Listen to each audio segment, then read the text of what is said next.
Hey guys, T2 out here. Welcome back to the Time Preparedness channel. So today we are talking about a dark winter. What it means to us preppers, and how we can prepare for it. Now I said what it means and what it means to us. Those are two different things. During the 2020 presidential election, then President candidate Joe Biden mentioned that it was going to be a dark winter, according to his staffing and his people and his, whatever, meant that due to this virus, we were going to have people in hospitals, we were going to have people in, the ICU, it was going to be bad, rates were going to go up, the infected people were going to go up, X, Y, and Z, right? So he was talking solely about the plague virus pandemic thing that was going on. Us preppers got a different meaning from that. So this is the first year where the man that says we're going to have a dark winter is in charge. So for us preppers, we took dark winter to mean that the power is going to go out. We took dark winter to mean that things are going to go south. And so let's take a look at some of the things that are happening right now that could push us into a dark winter. We got supply shortages, right? There are tens of thousands of cargo container ships sitting off of the California coast that are yet to deliver their supplies, their stocks. There's shortages, there's food shortages left and right. There's a worker shortage. We all know about that one. There's high inflation. And now they're saying that there's a propane shortage, there's a natural gas shortage. So, yeah, we could have a major problem come this wintertime. So what could cause a dark winter? Well, we've had a bunch of cyber attacks, right? Cyber attacks have gone up this last year, and major cyber attacks. A couple months ago, we had the Colonial Pipeline attack. Gasoline is not going to cause a dark winter, but it could cause ripple effects. We had people here, when they found out that, hey, the fuel might get shut off for a couple of days, they were out here putting 50 gallons in a 10-gallon car. They were out here filling up grocery bags and Rubbermaid containers with gasoline. So it, of course, caused shortages. Had the water treatment shutdown facility down in Florida get hit. You shut the water off for a little while, people start going crazy. I don't live in Florida, I didn't read the reports, but I'm sure people ran to Walmart and bought every single water bottle that they could. We had the large meat market over in the West get hit, so people were out buying a ton of meat. But here's the thing, in all three of those events, we still had power. Power wasn't affected.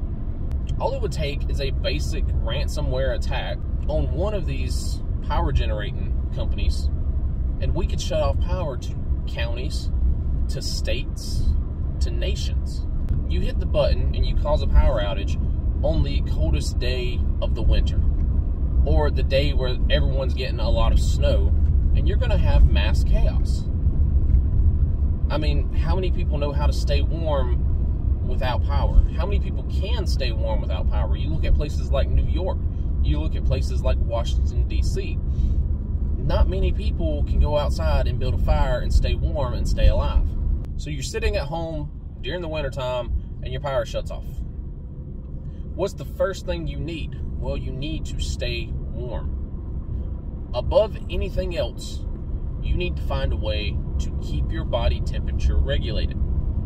An easy thing to do before this winter hits is to go buy a couple more blankets. You can pile up on your bed and put 10 blankets on top of you and stay alive. Sleeping bags are another great option on this category. If you have a couple good sleeping bags, we're not talking cheap Walmart sleeping bags, we're talking good camping sleeping bags, 0 degree, 10 degree, 15 degree bags, is going to keep you alive.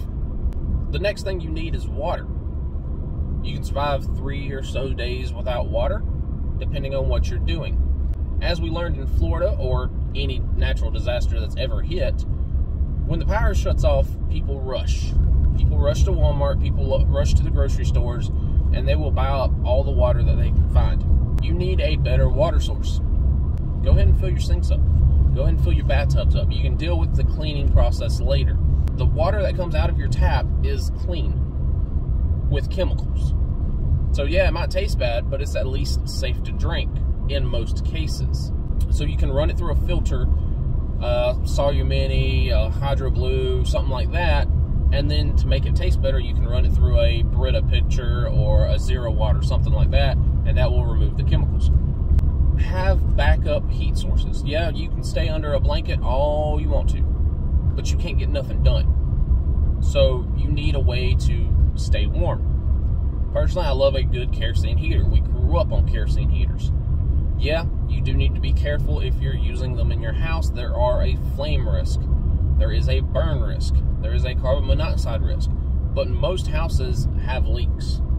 So be careful. Light up a kerosene heater. It'll run you out of the house. Be careful when doing it. Propane heaters are the same way.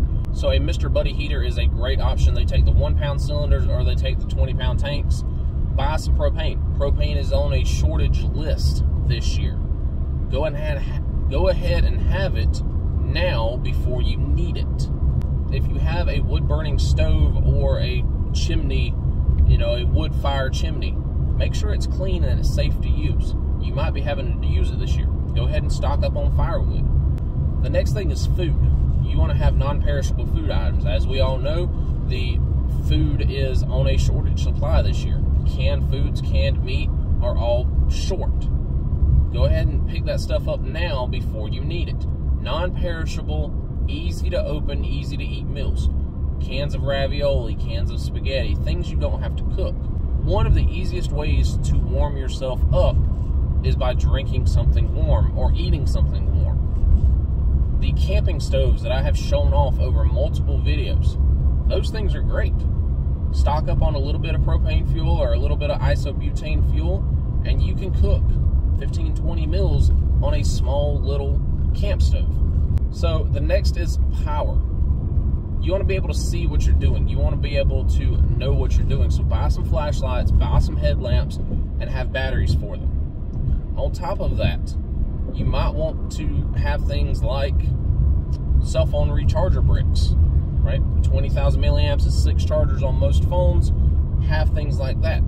If you are in the market for a solar generator, maybe you can pick one of those up, or at least a gas generator and have gas on hand. If the power goes out, the gas station's shut down. If the gas station's shut down and you don't have gas, you might as well not have the generator. Have ways to seal off certain bedrooms, whether that's plastic sheeting, whether that's plastic tarps, whether that is just putting blankets up and nailing them up to the wall. Have ways to block the heat from getting out of that single bedroom. Plan for this. Go ahead and run your pre-drills, and that way you can say, okay, if the power does go out, we're going to this room and we're going to do X, Y, and Z, and we're going to stay warm. Guys, I am expecting multiple power outages this year across the nation due to this dark winter. Y'all need to go out here and y'all need to be ready. Most of y'all that watch this channel are already preppers, which is a good thing, but just be ready because it is coming. This ain't fear porn. This is just predicting the future. All right, guys, that's all I got for today. T2 out.